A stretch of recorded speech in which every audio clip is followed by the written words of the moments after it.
back to the Holosky Podcast. We're your hosts, Steven. And Kyle. And we are running the gauntlet tonight, trying to knock out as many episodes as we can. And it's rough. Yeah, we're kind of winding down, so... Doing 4 episodes, 5 episodes a night is not easy. Yeah, we're not good at doing 1 episode a night. That's right. So, this one's going to be a little different. We had such a good response from the last call-in episode, where you leave us your voicemails and your text messages, that we're going to do it again because I like it. Same. And Kyle likes it. And it's our podcast, so we do whatever the fuck we want to do. Even though you don't like it. Me? No, people. Them. They did like it. That's why they blew the phone up. I don't believe it. Which is another reason why we're doing it, because once that episode dropped, you guys came through and started hammering the phone out, which is cool. It's exactly what we wanted you to do, because we want to get the weird out, and hopefully one day we can start taking like live calls in and make it almost like a call. We can have like call-in nights where it's a radio show and it's just whole conglomeration of weird shit, because that's what we're about. All right. But before we get into that, check us out at all our social medias. I'm not even going to go through the whole spiel because you guys know it already. Yeah. If you want to get us a paranormal encounter that we can share in a future episode, you know how to do that too. Thank you to our Venmo supporters. Thank you to our Patreon supporters. Thank you to everyone who takes the time to write an encounter in. And thank you to everybody who leaves us a beautiful 5-star rating and review. Absolutely. You guys keep us afloat. We love you. Thank you. Thank you. From the bottom of our wretched black hearts. Yes. So, that being said, we're going to dive into some of these voicemails. No, I'm going to read this We're text not message. going to dive into these voicemails because Kyle's going to read the text message. I'm going to read this text message. Kyle's then going we'll to start read the voicemail. this text message. It's I've read a little bit just now and it's fucked up. Is it too wicked? It's too wicked. That's going to be, I'm going to start making Holosky stickers that say too wicked. I love it. It's going to be the number 2, and then it's just going to be WIKKET, too wicked. I love it. As you can tell, we're just running on pure monster energy at this point. Hell yeah. So, I wish I could drink another one. There's some in there. I don't know if that'd be good. What is good? Who decides that? That's a good question. I'll contemplate it. Okay, back All right, to it. Here's our first text message on the Holophone. Yeah. It says, Steve and Kyle, I enjoy listening to the podcast. I experienced an event when I was approximately 13 years old, give or take. This event came back to me due to a memory recall. Anyhow, it started very early in the morning, and it was during the summertime. I awoke instantly and stood up. Directly in front of me was a small white extraterrestrial being. It came up to my chest and was pure white. I was in a trance-like state. I wasn't experiencing fear or any type of emotion. I was just aware of its presence in front of me. It led me to its craft about halfway there, 30-ish yards, in my backyard. It communicated to me in mind speak. It told me that its partner had become sick and died and he needed me to bury his partner. What? Yes.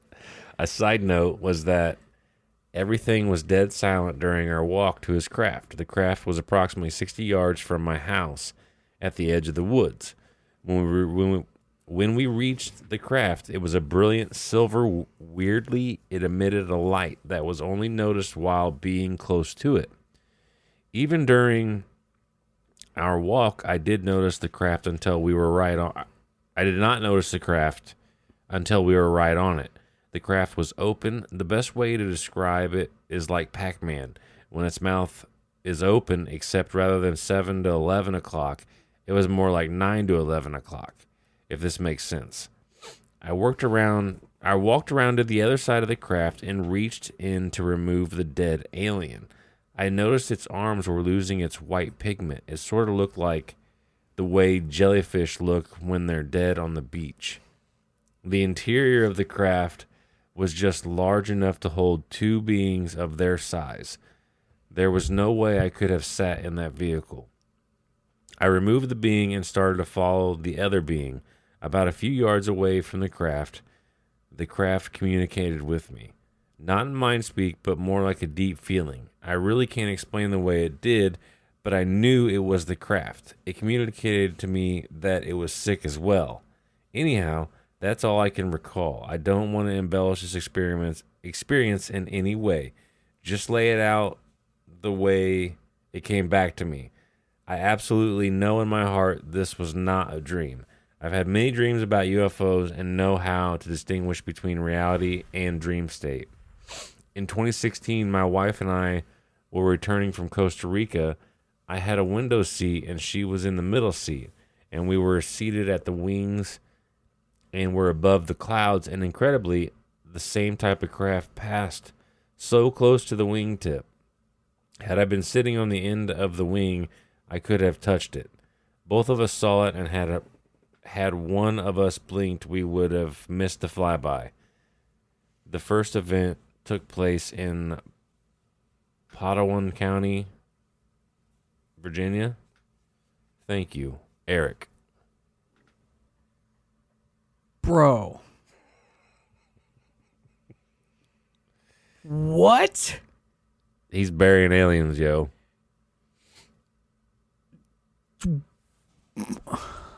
Yeah. That's where I'm at. I started reading just a little bit of that, and I go, okay, we're reading this one. Let me process this. So he did bury the body of the extraterrestrial. He doesn't specifically say, but he did grab it out of the craft. What? And it started to lose its pigment. This is awesome.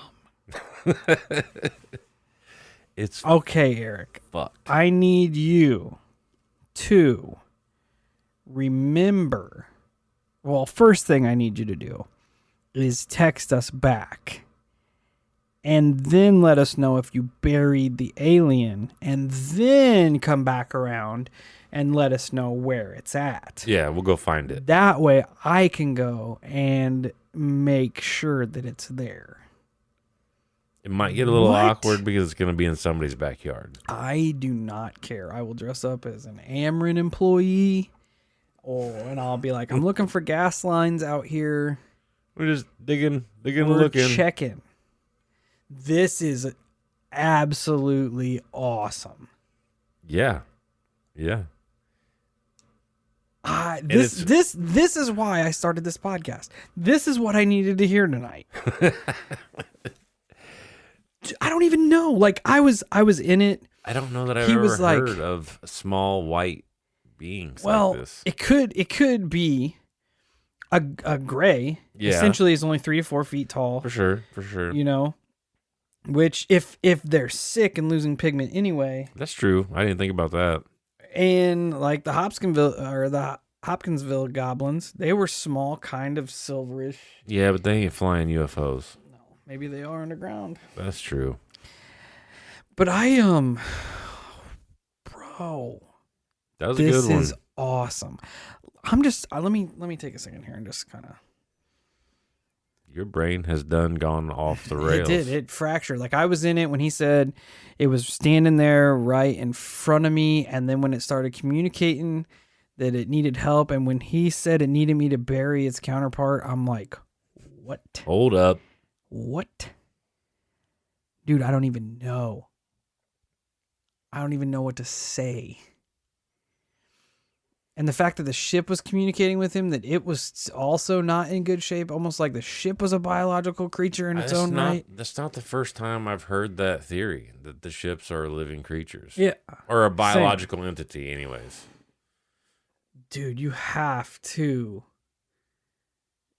get back a hold of us. I'm sure Kyle will send you a text message, but I don't even know. Like, I'm not prepared. Yeah, go dig it up. I'm not prepared for this kind of weird. Dig it up and mail it to the P.O. box. I thought I was. Like, this is where I want this to be, but now it's here and I'm just like, what do I do? What do I do? How do I respond to this? I'm new. I don't know what to do. I love it. Oh my God. It is fascinating. I hope it is real. Well, to me, it's real. Right. It would make me wonder, though, if I wonder if when it was losing its pigment, if he noticed organs and a skeletal structure. Because what if it was more like a jellyfish and it didn't even have a skeletal structure? Yeah, it could be like an Because insect. then there would be wouldn't no be anything body. left. Yeah, there would be nothing to dig up. Yeah, which is weird. Why would you bury it if there wasn't going to be anything left anyway? I guess to hide it for the time being. Well, there's that, and then it could Like be, an insect has an exoskeleton. It could be a ritualistic thing. Maybe he was trying to mimic our like cultural. Dude, I love it. Thank God for the fucking holophone. It was a good idea. Dude, Eric, that was. I don't even have words, bro. It was sick with it. How long ago did this happen? Did he question. state that? He said he was question. 13. I don't know him. I don't know how old he is. Probably been a little bit. Yeah. At the very least, you should probably go back and see if it's still there. If it's still there, mail it to our PO box, and we will put it in the same case with the haunted doll. Dude, I don't even know. That is so dope. That is such a dope story. Such a dope encounter. We've never had a story like that before. I can tell you that much. I feel like Art Bell's listening and he's like, "Run it, boys. Run it." This is what we're here for. I don't know, man. Like I said, I got to that. I didn't even get to that part. I just got to the part skimming through it and saw the all white creature approach him. I'm like, we got to talk about it. We got to talk about it. I don't even know where to go with that. That is so sick. Was that your first encounter with extraterrestrials? I guess. That's a good question. It's happened afterwards. I don't know.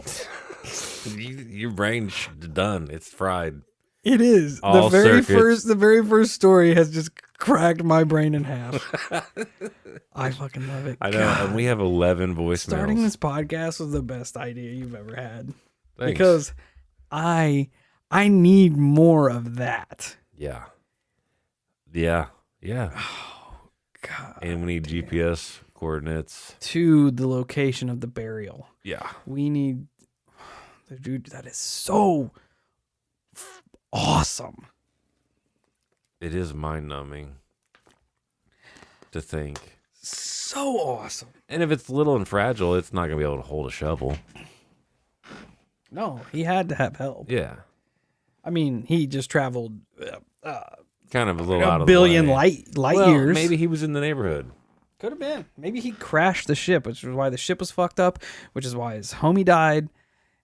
You know? So he was a really bad driver. After we got to the point to where he grabbed the arm, my brain just kind of went out. Like, did the ship take off after that? Did I miss that part? Did he tell us that part? No. I don't even Sometimes know. I do that too while you're reading, and I get stuck on a sentence, and my brain just blocks out everything else you read, and I go, "Oh shit, I have no idea what's going on." Especially if it's something so like when he said, "I need help burying my friend," I got hyper focused, and then when it went to the point to where he actually touched the alien, I'm like, "That's it, that's it, Game over." Holy shit. I would be. That is awesome. Yeah. I don't even know what's happening. People are burying alien bodies out of respect. I wonder if he was going to have to bury the ship. I don't know. Because then the other little alien is fucked. Yeah. He's not going anywhere. It's weird that he couldn't see the ship until he was right on top of it. Which is probably it's probably a safety thing, I'm like sure. a defense mechanism. Once the little dude realized that he wasn't going to try to harm him or try to hurt the ship, he's probably like, "All right, you're cool. You're here to help, so I'm going to..." And you ain't fitting in my ship anyways because you're way too big. Yeah. So He's like, "Okay, we can do this." Dude, that is weird. weird. Just give me a hand, yo. Holy shit, that's weird. I love it. I love weird shit. God damn. All right, so with that, we are going to go into... I don't even know. We are going to go into the first new voicemail. Sick. Too wicked. Here we go. Hey, Holosky Podcast. This is Jason Hall. That's how you'll know me from Discord. I haven't been in there in a while. I missed it. I just listened to your first listener episode. Really enjoyed it. I thought I'd call in with a couple of things. I've kind of talked about them in Discord before, but I just kind of wanted to talk about them here. So this is how it starts. When I was a baby, this is 1976 at the time. My mom said that I was a baby, and she was with a guy in his car, and they were driving down the road, and there was a bright light in the sky. Followed them. I think she was maybe 10 or 20 minutes. I can't remember. They followed them, and they were trying to find out where it was coming from, and they could figure it out. And that's basically all she knows about that. I haven't ever asked her about missing time or anything that might be with that. So that part, I don't know. I know that might be a question about. Then as I got older, I was never allowed to watch horror movies or anything like that. So that wasn't something that I had any kind of recollection of. I didn't have any kind of, I guess you'd say, reference to make up something scary. And I was pretty young. And I would see these figures in my room, like shadow figures is the best I can describe them. One of them even looked like my neighbor at one time. I don't know why I thought that. It just kind of looked like, I guess, maybe her outline. And but like they had an axe, almost like they were raising it to hit me or something. And I would always see those shadow figures in my room at night, and I would be so scared to call out to my mom. And so that was a little bit of that. But also, I would have this dream, and I had it so many times as a kid, and in that dream, there would be beings that would enter my room that I could not see. They were invisible. And they would drag me out, or they would drag people in my family out of the room or out of the house or whatever. And it was terrifying as a child, literally terrifying to dream that. Like I said, I did not see anything. They were invisible. And I would be so upset for days afterwards because it just scared me so bad. And then, also as a child, there were 3 instances when I was outside. And I even remember as a child looking, well, first I'll say this. I heard my name called, just plain as they said, Jason. Just like if somebody was speaking to me, but not yelling or anything like that, but just like they were saying my name. And I was, even in the mind at that time, to look around me to see, was there anywhere anyone could be hiding? And there was nowhere. Where I lived, I was born in Missouri, but I was raised there in the Ozarks. While there's a lot of forest around where I was at, there was no trees, and there was nothing that anyone could hide behind.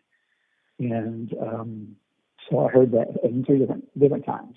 I heard someone call my name, and every time it scared the crap out of me, and I just took off running after I looked around. And then from there, I also had this weird memory, and I describe it like a memory, but I don't even know if it's a memory. There's a place that I can think or see in the woods, and it's kind of like a dome-shaped building. And I don't know if it's a memory or if it's not a memory. I don't remember exactly what's inside of it. It's just like I get flashes of this place, and I don't know for sure if it's even real. And I don't know why I would have this memory, or I call it a memory. I don't know why I would have this in my. Okay, so I'll pick up from where I was talking. So I don't know why I have that memory or not memory or whatever it is, because, like I said, I don't know why I would remember that or make it up to be a memory. And after that, as I got older, as an adult, I'll say, I've had several dreams. And one of them I can remember when I was married. I remember dreaming that me and my wife at the time were in this house, and there was if I could explain it, was there was a craft outside, and that craft had a light that was shining around to look for us. And as it was shining the light, it was almost like the ground was being sucked up towards it, kind of like if the ground was just a blanket and you could raise it. So it was almost like it was doing that with the ground, and it was shining a light into the windows. And I knew at that time that it was aliens looking for us, and they were trying to find us. Also, I've had just several other dreams of things in the sky, falling out of the sky. Before drones were a real big thing, I dreamed about like thousands of drones in the sky just automatically falling at once, all of them together in unison, falling out of the sky. Like before, like I said before, drones were a real big thing. Just always, I dreamed not long ago of some kind of craft over San Diego that was exploding in the air. It was crazy. I do have very vivid dreams and weird dreams when I remember them. And yeah, so it's kind of share those things. I did share that before on another podcast and on the Bump podcast. And Bo and I were talking, and he kind of started tying it all together and thinking, this sounds like maybe you had alien experiences even as a child. And I thought, wow, that's not something I want to hear, but it's a possibility, I guess. And so, yeah, I think Kyle and I may have talked a little bit about that in Discord before. But I just wanted to share it here. And if you got any questions, feel free to call me. I'd be willing to talk about anything. Just like I said, feel free to call me back. Thanks, guys. I enjoyed the podcast. I love it. You guys are amazing. Jason, thank you so much for sending that in, man. There is a lot to unpack here. Yeah, for sure. I'm completely on board with the fact that you may have been experiencing extraterrestrial encounters probably your whole life, man. Yeah. You, as you said, when you were a baby, the lights in the sky. I don't know if they're able to, like, probably don't want to hear it like this, but mark people. But you hear a lot of stories of people that deal with this kind of stuff all their life. And it's just, I don't know, the way you described it is so terrifying and so vivid. Like you saying that you saw the beings in your room, and when you said one of them took the form of your neighbor, it just makes me, it's like Kyle says before, it's screen memories. It's making you as comfortable as you can be while this is going on, putting something familiar to cover up with the fact that they're not familiar. Right. The invisible beings pulling you and pulling your family out of the room. That shit is absolutely terrifying. Yeah. I'm closing my eyes as I'm saying it, kind of like replaying your words in my head. And holy shit, man, that's terrifying for me as an adult. That would be absolutely awful as a child. See, I missed that part because I got so focused on some of the other stuff he was saying that resonate with me. Like he was talking about, I believe he was saying about how he's had dreams where lights were searching for him. I've had those dreams. I have too. I have where it's about a 3-foot light bar comes in through the window and it starts scanning the room looking for me. Ironically enough, that one night with, she was my girlfriend then, but now wife, but she was woke up to a light coming through the window and we saw a UFO out in the backyard.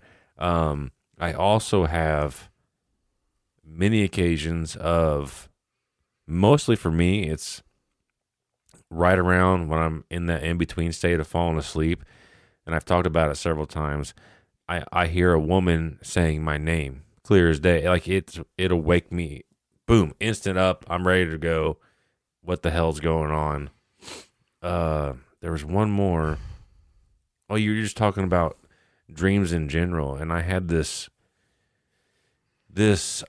I had a couple. I was just telling Steve, I had a couple really bad dreams of me dying in not very fun ways. But I had this thought, like we all have these dreams, right, that are just like hyper vivid. Like there's one in particular. My wife will hear this and she'll know exactly what I'm talking about. I'm not going to talk about that dream. But we all have those dreams where we wake up and we are utterly convinced it was real for just a short period of time, right? Oh yeah. I've had where I've won the lottery or or yeah. this or that. I almost like, what if those are actually fragments from another version of us in a different universe? Like an alternate timeline. Yeah. Yeah, and those vivid dreams are like Because you wake up you'll dream about utterly convinced. Yeah, you'll dream about someone from your past and them coming back into your life, and like you hit it off like you never missed a beat, and then you wake up and that alters your mood for the entire fucking day. Yeah. You know what I mean? Like it just sets you off like, man, I thought that was real, but it's not real. Oh You're yeah. just like, That bums me the fuck out. yeah, just shut your day down. And going back to some of your other encounters here, like the name calling from the woods, you kind of hit the nail on the head when you said that you lived in rural Missouri and the Ozarks and shit. Dude, that's the name calling from the woods is like Wendigo 101. You're right. Like it's something trying to lure you into the damn woods. Yeah. Good thing you didn't go. Exactly. And you said the dream about something exploding over San Diego, a craft. I used to have a reoccurring dream of an airplane. Well, I'm assuming it was an airplane. My house is right next to a graveyard. Like the graveyard is my front yard. But I would always dream that an airliner would explode and crash in the graveyard. But there were never any bodies. I'd hear it. It'd wake me up. It'd rattle the house. I'd go outside. I'd see the fiery wreckage everywhere. I remember going out and seeing luggage and parts of airplane seats and just the white from the airplanes and shit, but there was never any bodies. Like it was That's just weird. an empty plane hit the ground. And I don't know. Now that you said, what if these dreams are just, fragments of memories from an alternate timeline? Or I feel like it's totally possible because we wake up so convinced they're real. yeah. And I've had dreams something was in searching for me as well. It wasn't a bar of light, but it was like a ball of light. Yeah. It almost had that War of the Worlds feel to it, where they're like just hunting you down. Yeah. But man, I don't know. That's wild. We might have. I almost just want him to call in and we can just dive into. Yeah, it, we could do it sometime for sure. But thank you for taking the time to leave your messages. Yeah, we appreciate you. I just keep picturing the invisible things pulling you out of your home and pulling your family out. Fuck that. Yeah, and I mean, what if you can't make something familiar, make it not be there? You know what I mean? Yeah, I ain't trying to deal with that. How can you be afraid of something you can't see? Yeah, I would be terrified. But we will play our next one. Hey, name's Chris here. Just wanted to tell you about a story that happened at the beginning of the year. We had I work for a communications company. I splice fiber and fiber optics. So I was in downtown Savannah splicing, and ended up at this, I guess it's a 4-story, I don't know if it's a hospital, hospice, hospital, something or another for old folks, or maybe even mentally ill. I don't know, but I had this splicing job, and I ended up in the basement, which was pretty creepy in there. But the weirdest thing that happened to me, and the whole reason I'm calling, is this was right around the beginning of this year, and say downtown Savannah. I was parked on a corner. I had to wheel my equipment into the only spot they would let me take it in. So as I was coming out, I was finished with my job. There was a really tall old man, and he was a lot taller than me. I'm 6 foot, and he was really, really old, and he had some kind of a special uniform on with like some sort of sash, colored sash. I want to say it was yellow going across his chest. That was part of his uniform. Anyway, he was staring at me the whole time I wheeled all my stuff back to my truck, to my trailer. And I got in my truck, and I was on my laptop finishing up any admin work that I had to do. And all of a sudden, he decides to come walk over. And I was thinking, well, I hope he don't walk over. Trying to get out of here and get this job done. Sorry, I'm getting another phone call to talk. But anyway, he come over and he started chit-chatting. And he didn't say, hello, how are you doing, or any other kind of greeting a normal person would. He just started talking about fiber optics and light. And I guess he was real interested in what I was doing, and the conversation led to, you know how that works, don't you? And I tried to give my best idea on how it works. I splice it every day, but I don't know all the theories behind it, and kind of don't care. But anyway, he started talking about it, and I give my best description of how I thought fiber optics work and this, that, and the other. And he just seemed out of place and just seemed strange. And I didn't see him before. And he started telling me about silicone chips. He just started talking about it out of the blue, which I thought was really weird. And he described how he used to work in a factory, I want to say it was California, and how these silicone chips or the material had to be a certain percentage, this and that and the other. And he was giving me all this information anyway. I kind of forget it all now. But after he got done talking, he just turned around and walked right back across the street. And, you know, it was just a really strange conversation. And then he started talking to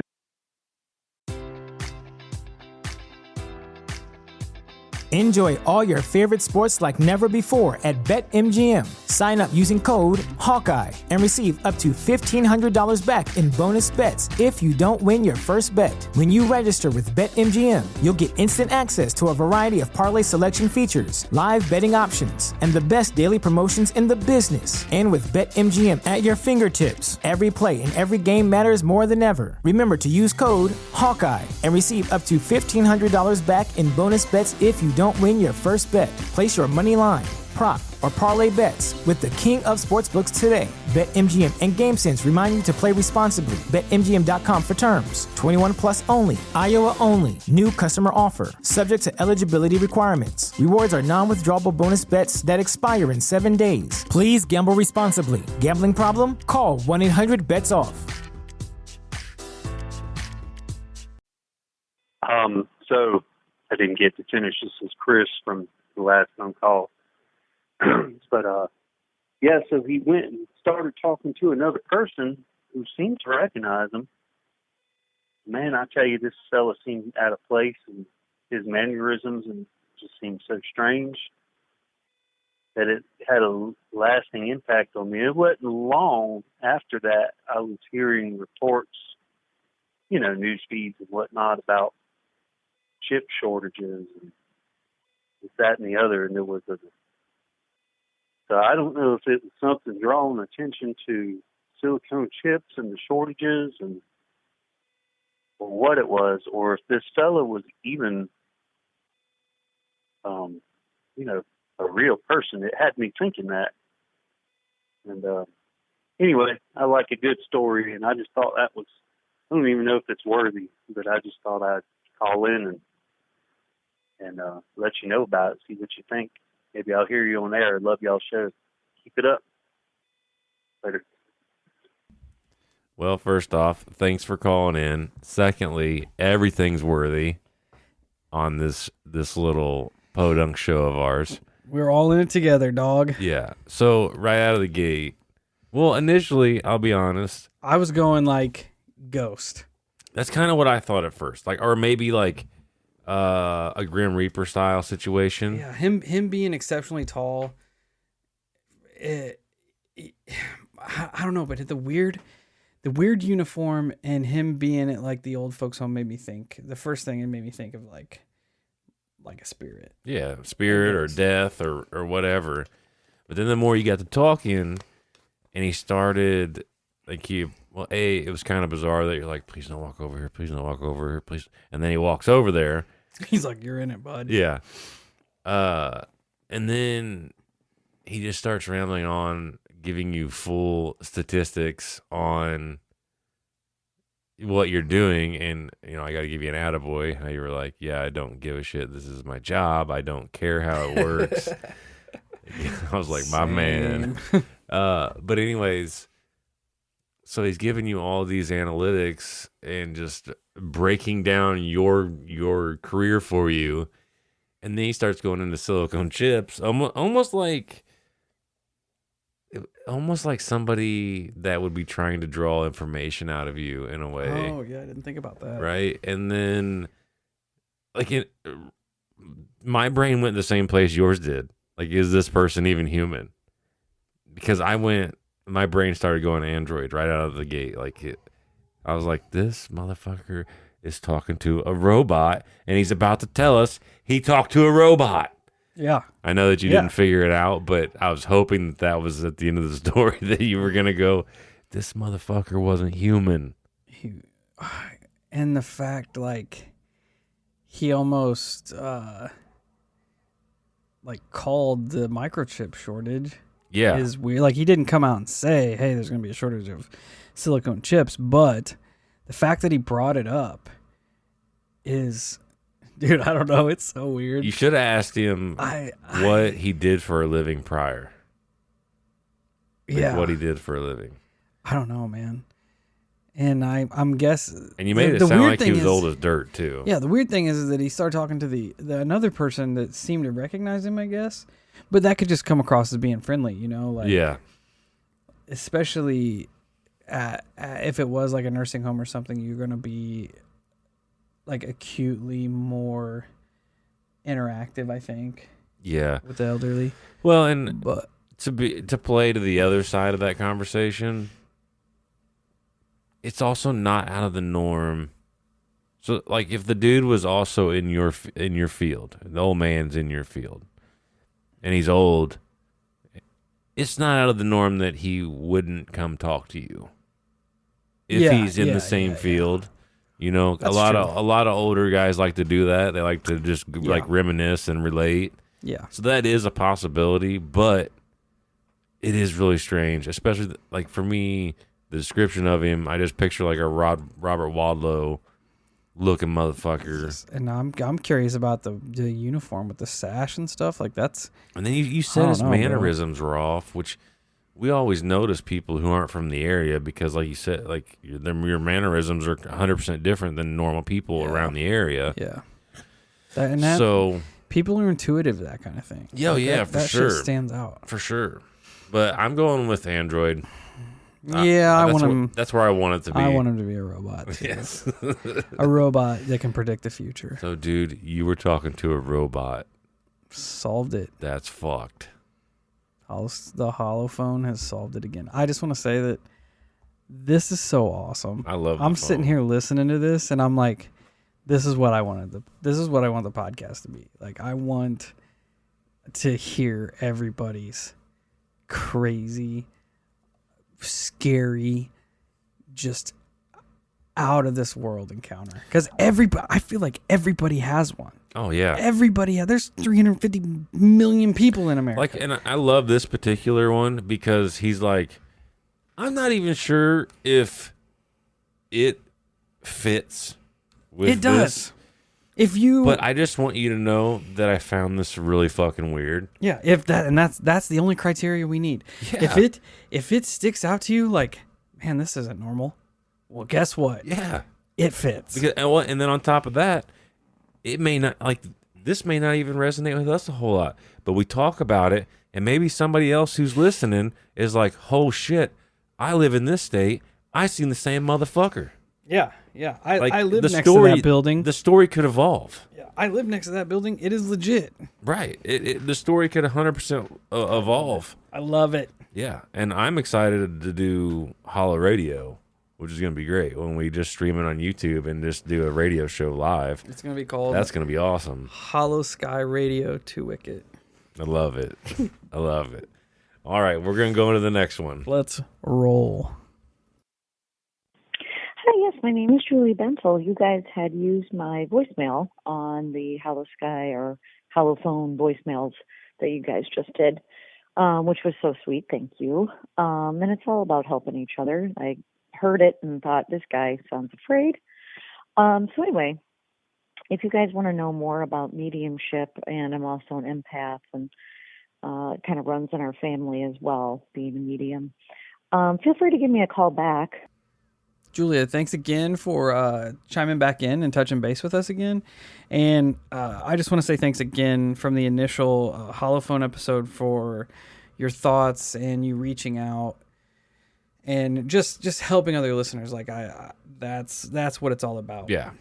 But we will be getting a hold of you because I am totally interested in the whole empath side of things. I think it'd be cool episode to get into. Maybe we could do an interview or something. Which actually that's kind of relevant because I just got a text message from a dude that says he's an empath and he's actually been having the hard time dealing with it and shit like that. He just joined the Discord. I think Kenneth was helping him out a little bit. Yeah. It was a pretty heavy text message that he sent.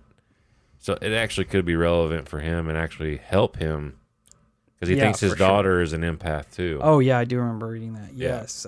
So we will either shoot you a text message or we will shoot you an email, and maybe we can set up an interview where we can just kind of let you go and tell us about everything. Because, wow, as far as that goes, like I'm fresh to that whole thing, so Same. I'm here to learn. Same.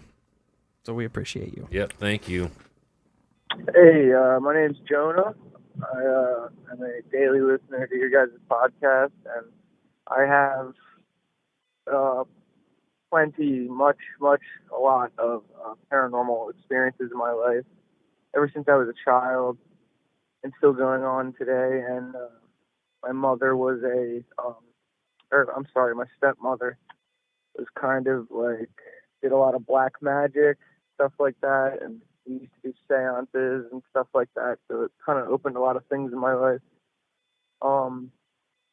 Also as well, I don't know if you want this kind of controversy on your podcast, but I want to talk about how COVID-19 is a sham for more social control, and no one's questioning it.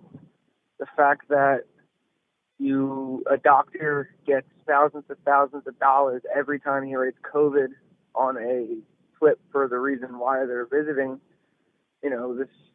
My one friend's grandma was doing gardening and she had back pain, and she's old and she's doing gardening, and the doctor said it's COVID-related pain. Like, it's a sham. There's a book in 1990s that there was 5 steps to gain social control, and number 2 was start a fake pandemic. People need to hear the truth. People deserve to hear the truth. And, it's all a sham. You guys want to do an interview kind of style? I have a lot to talk about. You get back to me at, I actually just left a message. I forgot to include some things. My name's Jonah. About, a little bit about my life. I've seen at least 4 UFOs in my life, on top of all the paranormal stuff I left in the last message. But onto the COVID thing, my boss's wife works, I'm pretty sure it's a bio lab. She's like one of the head scientists there, and she's actually worked with the virus to, understand it and stuff like this. stuff like that. And she's even saying it's a complete sham, even though she's not supposed to say it. She's not getting the vaccine. She knows that it's not good. She works in a place where they try to come up with vaccines and cures, and she even tells me and everyone she knows strongly not to get it. It's not good. Not good. Anyway, yeah. If you want to call me back or shoot me a text message, if you just want me to leave an in-depth voicemail, just let me know. All right. Keep it up, guys. Bye. Jonah, my guy, thanks so much for calling in. We are definitely interested in your paranormal experiences, like UFOs. Like, we're all about it.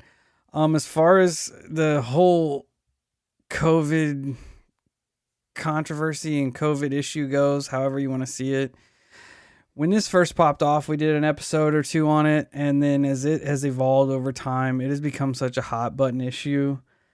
Like, we just try to stay away from it, honestly. I know it kind of pops off on the Discord, but sometimes you go on any social media and that's all you hear from one side or the other, or just... It is what we've heard for the past 2 years. Yeah, and we kind of like having the podcast as like an escape from all of that kind of like... Yeah. That hot button stuff. So, like, we're not... I don't know, like, we kind of just try to shy away from it for the most part. Because it's a minefield to walk through. It is. I'm not hyper opposed to talking about it, but it's delicate. Yeah, it's a delicate situation because you almost alienate half of your listeners despite what stance you take on. Yeah, you know what I mean? Yeah. So we just try not to put ourselves in a position like that. For the most part, yeah. Because that's not what the podcast is about. No. We're trying to bring people together. We're not trying to add more separation to a society that's already so fractured that it might never get any better. It might not ever heal itself, Right. So, you want to talk about Bigfoot? We're game. You want to talk about UFOs? We're game. We're probably going to hold off on some COVID stuff for a while until everything chills the fuck out again. Because it is pretty toxic. Yeah, and there are people fighting people over it and just all kinds of just out of this world stuff. So yeah, we and at the end of the day, like, we both have our own separate beliefs on what COVID is or what it could be. But at the end of the day, our message would always be the same: is if you feel like you need to go get something, go get something. If you don't. Like, your life is your life, homie. Like, and that's the overall message that I would forever want to push with the agenda.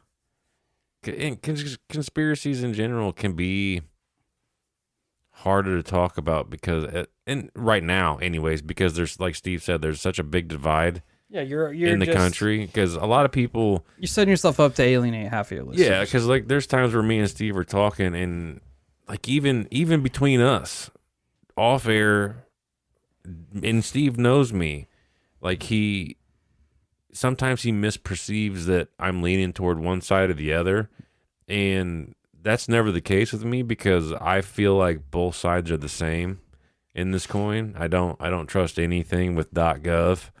I believe that's just me. Like, and I tend to try to look at things very objectively. And because I have no investment in any team out there, period, the end, except my team. The Holosky team. Yeah, that it doesn't bother me to talk about anybody. But some people are, politics is a very delicate topic. Yeah, it's very emotionally charged. It is. So we're not saying it's not important or no writing it off, but it's probably something that we won't bring up on the show for right now. Just because it's such a firestorm. It is a firestorm. But we do appreciate you, and we appreciate you calling in. So. Yeah. Right on, man. So we'll get to the next one. Hey guys. My name's Tia. I'm from Oregon, and I just wanted to tell you about this creepy thing that happened to my daughter and I when we were in Seattle on Monday, actually. So we had gone to the Green Day concert at the T-Mobile Stadium, and we had taken an Uber there. And leaving the stadium, the Ubers were like $50 plus. So I was like, yeah, I'm not going to pay that. So the crowd of people are walking. So we start walking with them, and we're about 3 or 4 blocks away from the venue. And we kind of come across this block that's kind of dirty. There's some homeless people that have been laying around. And we kind of get a little bit separated from the other concert goers, maybe about a block and a half behind. So my daughter and I are walking, and down the side street, I see this guy. He's like this white guy. He's bald. And he's, like, walking towards us. But what was really weird about him is he had this grin on his face. Like, the biggest grin I've ever seen, and he had, like, these wild eyes. Now, dude could have just been, you know, a drug addict. We were in Seattle. We were downtown. There was a bunch of homeless. But it was just, this guy's face was so weird. It was like the grin was, like, bigger than I've ever seen before. And so we're walking, and I am kind of glancing over my shoulder because he gets in behind us. And his footsteps are so loud. It's like he's, like, stomping, but he's, like, walking normally. And so I'm glancing back, and I'm looking because I'm like, well, great, we're separated. Is this dude going to mug us? What's going on? So I'm kind of glancing, and he's following us. And my daughter's, like, not really recognizing anything. Like, she doesn't know that he's there, I guess. And so his footsteps are getting louder, but it's like he's not getting any closer to us, but it just feels like he's just, like, looming on us. So I kind of grab her elbow, and I'm like, hey, you know, let's catch up with the rest of our group here. So we kind of start walking faster, and we get up next to this. So I pull her elbow, and we kind of walk a little bit faster, and we get up next to this guy and this girl. And I turn around, and I glance over my shoulder, and the guy is just gone, like vanished. Nowhere, and there's nowhere for him to go because it's like this empty street. And so we just, like, continue walking, and we find a bus stop. There's quite a lot of people at the bus stop, so I'm like, all right, fuck this, we're getting an Uber. So we get back to our hotel, and we're making our dinner and stuff, and I asked her, I'm like, well, what do you think about that dude that was following us? And she's like, what dude? And I'm like, the dude that was with the big smile and that was walking, like, super loud. And she's like, I don't have any idea what you're talking about. I ain't seen any dude. And she's like, when was this? And I'm like, well, remember when we got separated? And she's like, well, yeah. She's like, I thought it was kind of weird that you grabbed my elbow and made me kind of, like, walk a little bit faster. And I'm like, well, that's because the dude was behind us. So then the next day we get in the car, we're driving home, and we like to listen to spooky podcasts. And the first fucking podcast, I kid you not, the story is about the fucking grinning man. And we both look at each other and we're like, what the fuck is the grinning man? So then we start Googling it, and the picture doesn't really look like this dude because the guy that I saw was a white dude, bald, but the grin is spot on. So I don't know, could have been some weird, drugged-out homeless dude. Could have been the grinning man, but I thought it was really freaking weird, and I just thought that I would share. So that's my story. Stay weird, stay safe. Tia, thanks so much for calling in and sharing your story with us. First, shout out for being a cool mom for taking your daughter to concerts. That's pretty sick. Hell yeah. Hope you guys had a dope time. And yeah, that was immediately what I thought when you started describing it. Was the grinning man. Same. It was some sort of grinning entity. Like, honestly, you stole my 2 explanations. Grinning man / crackhead. Yeah, I mean, could be one and the same sometimes, you know. Like when you were telling the story, you hadn't quite gotten that far yet, and I was just like, "Yep, I already know where I'm going." And then you're like, "Yeah, I mean, it totally could be a drug head or the grinning man." But the fact that your daughter didn't see it makes it like takes it to a whole different level of just bizarre. Crackheads are pretty sneaky. They are. They can be sneaky, and so I guess apparently so can grinning men. But I also, there is a little sort of synchronicity here. Very specific person that cuts my hair also may have just had a weird encounter with a grinning entity, but that's not my story to tell. So if you want to tell it. Tell it. So I wonder how close these fell on the same days. Yeah, that is weird. If there was this crazy uptick of just the grinning entities about the world making themselves known. But I hope so. the way that you told the story with the footsteps getting louder, like it's so anxiety inducing. Like, right. Yeah, I definitely wouldn't want to deal with a grinning crackhead. On to the next one. Hey guys, hope this is the Holosky voicemail. If so, great. If not, and you're listening to this, just ignore it. Anyway, I wanted to share a series of strange dreams I've had over the last 30 to 45 days. The first one started out, I was standing over my bed looking at myself and my wife sleeping, and there was a voice behind me that was very soothing, very comforting. It continued to tell me, let go, follow me, over and over again. Now, when I turned around to see this voice, all I could tell was that it was a female, dressed all in white, long blonde, flowy hair, but I couldn't make out her face. Well, I had that same exact dream probably 3 days in a row. And then my dream started turning more violent, I guess you could say. I'm standing over myself, watching myself and my wife sleep, and then I leave my house.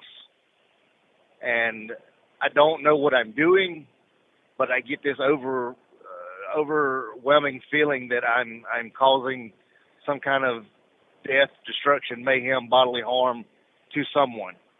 Now, I don't know who it is. I can't see their face, but I get flash images of me doing these violent acts. Now, I have since been paying close attention to the local news. I've got several friends who are in law enforcement. I've asked them, have you had any crimes of this nature? It's always no.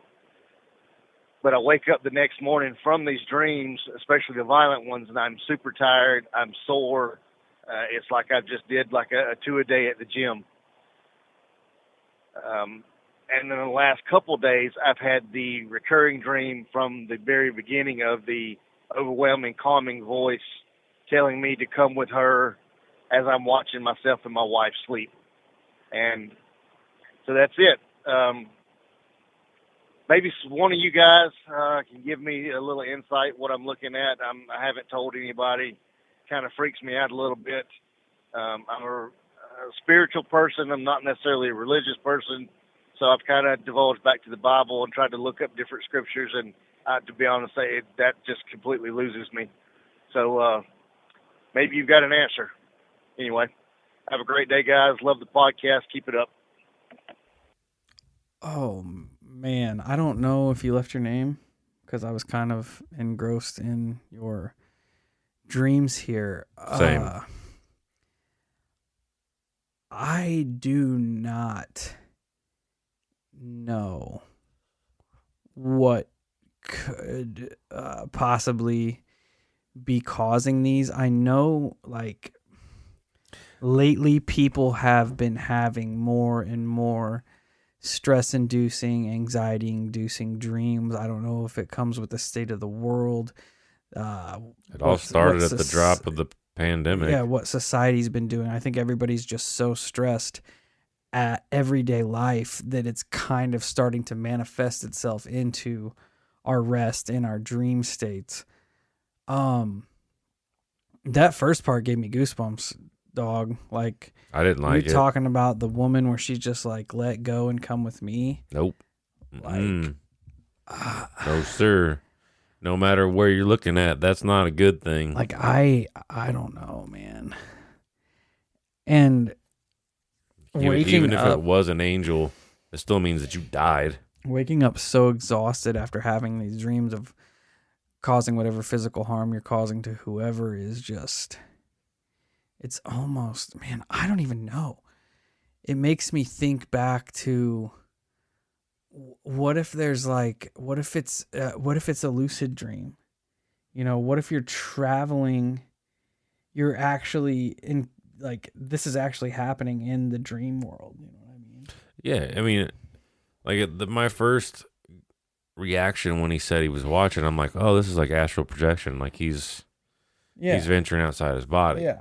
But then he started talking about the entity behind him, trying to lure him away.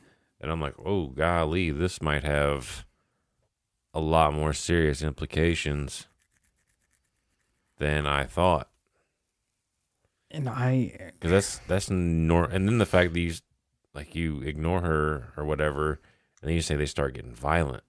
That's even worse. Yeah, man, it's like, I don't have an explanation. I don't either. Not even close. I started, as soon as we listened to this, I started trying to Google what it means to cause physical harm to people in your dreams, and there's all kinds of like dream analysis and all this shit that I'm not privy to, that I don't know anything about. I hope for your sake that it's a trick of the mind. I hope that your body is so stressed in these. That's what I was thinking. In these dreams, because it is possible. Because you could be, you say your shoulders and stuff. It's possible that you were locking your shoulders up in your sleep, like flexing the muscles, just tensing up, which is going to wear you out. So I hope that it's just a trick of the mind, and they're so vivid to you and so real to you that your body is reacting to it almost like it is real. A lot of things that I read attribute it to excessive stress and anxiety and frustration, and it playing out in the dream is sort of like your body trying to release it, I guess. I don't know if that sounds like it rings a bell. If you're going through some like exceptionally hard shit, maybe try to cut some of those stressors out if you can, and see if that kind of lulls the violence back a little bit. Because I mean, I don't have any idea. Of all of it, though, the part that worries me the most is the fact that she was trying to lure you away from your body and your wife. Let go. I don't know, man. I don't know. If anybody listens to this and is into dreams and dream analysis, or even just like how the body reacts to stress and anxiety, and has some tips, some pointers, some direction to give, caller. Well, if you look back at Center Lane, please let us know. If you look back at Center Lane, I'm not trying to equate this, but if he is projecting himself onto the astral plane, the things that he experienced in the astral plane, he should technically be able to feel in real life. Because if you remember, I know it's a little pervy, but dude ended up diddling girl. Yeah. And they both basically had an orgasm, but that was in the astral plane. Not in the physical plane. Not in the physical plane. I mean, it was, but it wasn't. Like her body reacted to what was actually happening on the astral plane. So it wouldn't be far-fetched to think that he's fighting and beating ass in the astral plane, and his body's fatiguing. His body's reacting to it on the physical plane. I don't know. It's stuff way out of our fucking wheelhouse, and it's heavy. It is heavy. That's why I'm reaching out, Holoskytes. If you have any recommendations to help caller out, please get to us. Send us an email or call in, and we'll play it. Just try to get this dude some solace. Hell yeah. All right, we're going to go on to our last one of the evening. Hi, my name is Irene. I'm calling because I've been listening to the Project Mannequin podcast, which I already knew quite a bit about, say about 3 years ago or more. I knew about Project Mannequin, and I just wanted to say that I have perfect relation to that, and I would like, I guess, someone to talk to and add my story onto. I really like your guys' podcast. So I've sent you an email also, I think, through your webpage. The best phone number to reach me at is... Irene, thank you so much. We cut your recording off a little short because we didn't want any of your personal information getting out, but we are down. Yeah, for sure. I emailed you back. Yeah, Kyle shot an email to the email that was linked. I just think I thought it said Ashley or something like that. Maybe I'm just wrong. I don't know. I didn't see it. But either way, I did get the Project Mannequin thing, and as soon as I seen that, I shot an email back. I'm like, if you're dealing with this shit, I want to hear about it. Yep. So, we're game on. If you want to come on and do an interview, we will set it up. We're kind of spread pretty thin for a while, but we might be able to put something together, make an exception. Kyle, if you don't hear it on here, Kyle will definitely shoot you a text message, and we will get in contact because I feel like it's a story that needs to get out. Absolutely. So that wraps up our Holophone 2.0 episode. Thank you for everybody that called in. This is exactly what we were hoping would happen with this. Yeah, after the first episode, it popped off pretty hard, and I was so excited. So everybody that has a weird story that this episode falls on your ears, do not be afraid to call the phone. Leave us a voicemail about what you encountered. We will gladly play it and talk about it to the best of our knowledge. We do not have all the answers. We don't even have a lot of the answers. We have maybe 2 of the answers. But we will talk about it and get your story out there, and hopefully it falls on somebody's ears that can help you process or understand what you have seen, what you felt, what's happened to you. Because that's what this whole podcast is about, is giving people a place to come with these weird experiences and be able to get them out there. And that's exactly what the Holophone's doing. Yep. And it is so dope. Like, we haven't even got to the text messages yet. Yeah. That's a whole nother different episode. Yeah, next time we sit down, we'll have to do that if we don't get overwhelmed with voicemails again. So, we do want to get overwhelmed with voicemails. Yeah, so send them. You guys are awesome. Just stay safe, stay weird, and keep the Holophone blowing up.